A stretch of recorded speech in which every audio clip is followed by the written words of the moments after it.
রাস্তা নয়, এ যেন এক কৃষি জমি। অবাক করার বিষয়, সেখানে সংস্কারের কাজে হাত লাগিয়েছে আজকে যুব নাগরিকরা। এমনই ছবি আজ ধরা পড়েছে বর্ধমান গ্রাম পঞ্চায়েতের 3 নম্বর ওয়ার্ডের। পানীয় জল এবং বিদ্যুৎ সহ রাস্তাঘাটের একটা বেহাল দশা।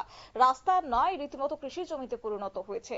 স্থানীয় জনপ্রতিনিধিদের জানিয়ে কাজ কিছুই হচ্ছে না। অবশেষে বাধ্য হয়ে মঙ্গলবার সকাল থেকে দুপুর পর্যন্ত রাস্তা সংস্কারের কাজে হাত লাগালেন এলাকার সাধারণ যুব নাগরিকরা। কি বলছেন তারা, শুনুন। আমরা যে বর্ধমান 3 নম্বর ওয়ার্ড, আমরা যে একটা অবস্থার মধ্যে আছি, যে রাস্তাঘাট আমরা যাইতে চলাচল করতে যে একটা অসুবিধা হইতেছে। এলাকার প্রধান মেম্বার হইতে নেতৃত্ব যারা আছে, কোনো পদক্ষেপ নাই, কোনো নাই।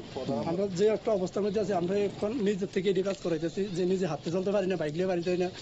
কোনো একটা লোক অসুস্থ হয়ে গেলে আমরা বাড়ি থেকে লিয়ে বাড়িতে পারি না। যে একটা অবস্থার মধ্যে আছে, এই কারণে আমরা নিজেরা উদ্যোগ নিয়ে নিজেরা করতেছি। পঞ্চায়েতে কোনো পঞ্চায়েতে জানানো হয়েছে? পঞ্চায়েতেরও জানানো হয়েছে, প্রত্যেক দিন প্রতিনিয়ত বহুত লোক জানাইতেছে, কোনো পদক্ষেপ নেই, কোনো স্টেপ নেই। আবার রাস্তা লইয়া যে এর আগে দেখছে রাস্তা একটা প্রতিরোধের মামলা হয়েছে। কোনো লোকে যদি রাস্তা লইয়া যায়, রাস্তা যদি কোনো কাজে কোনো ডিবেট দেখে যদি কোনো বাধা সৃষ্টি করে, মিথ্যা মামলা সাজাইয়া তারা ফাঁসাই দেওয়া হয়। বেকার প্রধান করতে আছে পঞ্চায়েত বডি, এটা পঞ্চায়েত বডি মিলিয়া প্রধান মিলিয়া করতে আছে। আচ্ছা, আর এলাকার বিদ্যুতের সমস্যাটা আমরা ট্রান্সমিটার দিয়ে রাখছি, ট্রান্সমিটার এমনি জায়গা ঝুলিয়ে রাখছে, তার মানে এমনি ঝুলিয়ে রাখছে, কারেন্টের কোনো পরিষেবা নাই, কোনো কিছু নাই। আরো কইলে উল্টা কইব ভোট ছাড়া হেতারা ফাঁস করছে, হেতারা ভোট লাগে না, তারা এইসব পদক্ষেপ এইসব কথাবার্তি কয়। আপনারা শুনলেন যুবকদের অভিযোগ, এবং তারা বলছেন যে কোন রকমের আওয়াজ তুললে এলাকার যুবকদের বিরোধী দলের আখ্যা দিয়ে রীতিমতো ফাঁসিয়ে দেওয়া হয়, এমন অভিযোগ তারা করেছেন।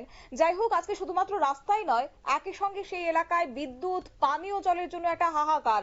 বর্ধমান 3 নম্বর ওয়ার্ডের এই রাস্তা দিয়ে চলাফেরা করতে গিয়ে একটা এলাকার ব্যক্তিরা তারা আহত পর্যন্ত হয়েছেন।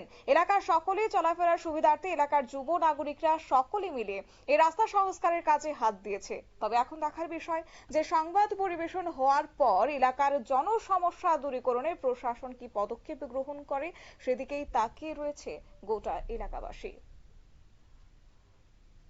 সংবাদ আপাতত এই পর্যন্তই। পরবর্তী আপডেটের জন্য চোখ রাখুন শুধুমাত্র নিউজ ভ্যানগার্ডের পর্দায়। নমস্কার।